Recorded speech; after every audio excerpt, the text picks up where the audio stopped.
आज 27 अप्रैल 2026 की बड़ी खबरें लेकर हम हाजिर हैं, जहां एक तरफ देश झुलसती गर्मी से जूझ रहा है, तो वहीं दूसरी तरफ मौसम का अचानक बदला मिजाज लोगों को हैरान कर रहा है। आगे बढ़ने से पहले एक छोटा सा सवाल आपके लिए, भारत में सबसे ज्यादा गर्म स्थान किस राज्य में रिकॉर्ड किया गया है? ए. राजस्थान, बी. गुजरात, सी. मध्य प्रदेश, डी. उत्तर प्रदेश। सही जवाब कमेंट में दीजिए। सही जवाब देने वालों को मिलेगा खास जवाब। और हाँ, वीडियो को लाइक करें, शेयर करें और अगर आप नए हैं तो सब्सक्राइब जरूर करें, ताकि आपको हर बड़ी खबर सबसे पहले मिलती रहे। तो चलिए शुरू करते हैं आज की टॉप 10 खबरें। देश भर में भीषण गर्मी और लू का कहर जारी है। उत्तर भारत के कई राज्यों में तापमान 45 डिग्री सेल्सियस के पार पहुंच गया है और मौसम विभाग ने लू का अलर्ट जारी किया है।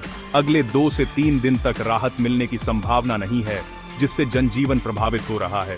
सड़कों पर दोपहर के समय सन्नाटा देखने को मिल रहा है और लोग जरूरी काम के बिना घर से बाहर नहीं निकल रहे। अस्पतालों में हीट स्ट्रोक के मरीजों की संख्या बढ़ती जा रही है। प्रशासन ने लोगों को सतर्क रहने और पर्याप्त पानी पीने की सलाह दी है। बढ़ते तापमान ने बिजली की मांग भी काफी बढ़ा दी है, जिससे कई जगह कटौती देखने को मिल रही है। ये हालात चिंता बढ़ा रहे हैं। बढ़ते हैं अगली खबर की तरफ।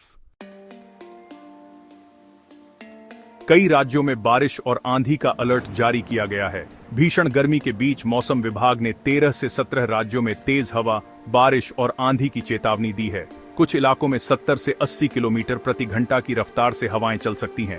इस बदलाव से लोगों को गर्मी से थोड़ी राहत जरूर मिल सकती है, लेकिन तेज हवाएं और बिजली गिरने का खतरा भी बढ़ गया है। किसानों को विशेष सावधानी बरतने की सलाह दी गई है। कई राज्यों में प्रशासन अलर्ट मोड पर है और आपदा प्रबंधन टीमों को तैयार रखा गया है। मौसम का यह बदला हुआ रूप अचानक नुकसान भी पहुंचा सकता है। बढ़ते हैं अगली खबर की तरफ। उत्तर भारत में मौसम का तेजी से बदलता मिजाज देखने को मिल रहा है। कुछ जगहों पर तेज गर्मी तो कहीं हल्की बारिश और ठंडक देखने को मिल रही है। यह बदलाव किसानों और आम लोगों दोनों के लिए महत्वपूर्ण माना जा रहा है। जहां एक तरफ गर्मी से राहत मिलती है, वहीं दूसरी तरफ अचानक मौसम बदलने से बीमारियों का खतरा भी बढ़ जाता है। डॉक्टरों ने लोगों को सावधानी बरतने की सलाह दी है। मौसम विभाग लगातार अपडेट जारी कर रहा है, ताकि लोग पहले से सतर्क रह सकें। यह अस्थिर मौसम आने वाले दिनों में और बदलाव ला सकता है। बढ़ते हैं अगली खबर की तरफ।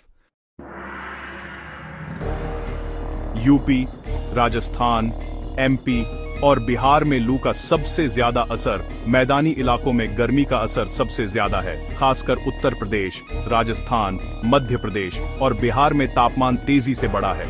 इन क्षेत्रों में दिन के समय बाहर निकलना मुश्किल हो गया है। कई जगहों पर स्कूलों के समय में बदलाव किया गया है और सरकारी दफ्तरों में भी काम के घंटे कम किए जा रहे हैं। स्वास्थ्य विभाग ने एडवाइजरी जारी कर लोगों को धूप से बचने और हाइड्रेटेड रहने की सलाह दी है। यह स्थिति आने वाले दिनों में और गंभीर हो सकती है। बढ़ते हैं अगली खबर की तरफ। अंतर्राष्ट्रीय ऑपरेशन में भारत का मोस्ट वांटेड ड्रग डॉन गिरफ्तार। तुर्की के इस्तांबुल में इंटरनेशनल ऑपरेशन के दौरान भारतीय एजेंसियों के सहयोग से बड़े ड्रग नेटवर्क से जुड़े आरोपी को गिरफ्तार किया गया है। इसे सुरक्षा एजेंसियों की बड़ी सफलता माना जा रहा है। यह आरोपी लंबे समय से फरार था और कई देशों में अपनी गतिविधियां चला रहा था। उसकी गिरफ्तारी से अंतर्राष्ट्रीय ड्रग तस्करी नेटवर्क को बड़ा झटका लगा है। जांच एजेंसियां अब उससे जुड़े अन्य नेटवर्क और लोगों की जानकारी जुटाने में लगी हैं। बढ़ते हैं अगली खबर की तरफ। शिक्षा क्षेत्र में एनएमएमएस रिजल्ट जारी। कक्षा 8 के छात्रों के लिए एनएमएमएस परीक्षा के रिजल्ट अलग अलग राज्यों में जारी हो रहे हैं। इससे लाखों छात्रों को स्कॉलरशिप का लाभ मिलेगा। यह योजना आर्थिक रूप से कमजोर छात्रों को आगे की पढ़ाई जारी रखने में मदद करती है। रिजल्ट जारी होने के बाद छात्रों और अभिभावकों में उत्साह देखा जा रहा है। कई राज्यों में मेरिट लिस्ट भी जारी की गई है। शिक्षा विभाग ने सफल छात्रों को आगे की पढ़ाई के लिए प्रोत्साहित किया है। यह कदम शिक्षा के स्तर को सुधारने में महत्वपूर्ण माना जा रहा है। बढ़ते हैं अगली खबर की तरफ। आगामी सरकारी परीक्षाओं को लेकर बड़ा अपडेट आया है। यूपीएससी, एसएससी, बैंक और रेलवे जैसी परीक्षाओं की तैयारी कर रहे छात्रों के लिए नई परीक्षा तिथियों और नोटिफिकेशन का अपडेट जारी किया गया है। इससे उम्मीदवारों को अपनी तैयारी की रणनीति बनाने में मदद मिलेगी। कई परीक्षाओं की तारीखों में बदलाव भी किया गया है। अभ्यर्थियों को सलाह दी गई है कि वे आधिकारिक वेबसाइट्स पर नजर बनाए रखें। प्रतियोगी परीक्षाओं का दबाव बढ़ता जा रहा है और छात्र पूरी मेहनत से तैयारी में जुटे हुए हैं। यह अपडेट उनके लिए बेहद महत्वपूर्ण साबित होगा। तो बढ़ते हैं अगली खबर की तरफ। देश में गर्मी से स्वास्थ्य पर खतरा बढ़ा है। लगातार बढ़ती गर्मी के कारण हीट स्ट्रोक और डिहाइड्रेशन के मामलों में बढ़ोतरी हो रही है। डॉक्टरों ने लोगों को दोपहर में बाहर न निकलने की सलाह दी है। बच्चों और बुजुर्गों पर इसका असर ज्यादा देखा जा रहा है। अस्पतालों में मरीजों की संख्या बढ़ रही है। स्वास्थ्य विभाग ने एडवाइजरी जारी कर लोगों को पर्याप्त पानी पीने और हल्का भोजन करने की सलाह दी है। गर्मी के इस प्रकोप से बचाव के लिए सावधानी बेहद जरूरी हो गई है। बढ़ते हैं अगली खबर की तरफ। किसानों पर मौसम का दोहरा असर देखने को मिल रहा है। एक तरफ लू से फसलों को नुकसान हो रहा है, वहीं अचानक बारिश और आंधी से भी कृषि को खतरा बढ़ गया है।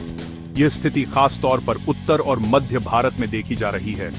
किसान अपनी फसलों को बचाने के लिए लगातार प्रयास कर रहे हैं। मौसम के इस असंतुलन से उत्पादन पर असर पड़ सकता है। सरकार भी किसानों की मदद के लिए योजनाएं बना रही है। विशेषज्ञों का मानना है कि आने वाले समय में कृषि क्षेत्र को और चुनौतियों का सामना करना पड़ सकता है। बढ़ते हैं अगली खबर की तरफ। सरकारी जल योजनाओं पर फोकस लगातार जारी है। ग्रामीण क्षेत्रों में पानी पहुंचाने के लिए जल जीवन मिशन जैसी योजनाओं पर लगातार काम जारी है, जिसका उद्देश्य हर घर तक नल से पानी पहुंचाना है। सरकार इस योजना के तहत तेजी से काम कर रही है ताकि लोगों को साफ पानी मिल सके। कई गांवों में पाइपलाइन बिछाने का काम पूरा हो चुका है। इससे ग्रामीण जीवन में बड़ा बदलाव देखने को मिल रहा है। यह योजना आने वाले समय में जल संकट को कम करने में अहम भूमिका निभा सकती है। बढ़ते हैं अगली खबर की तरफ।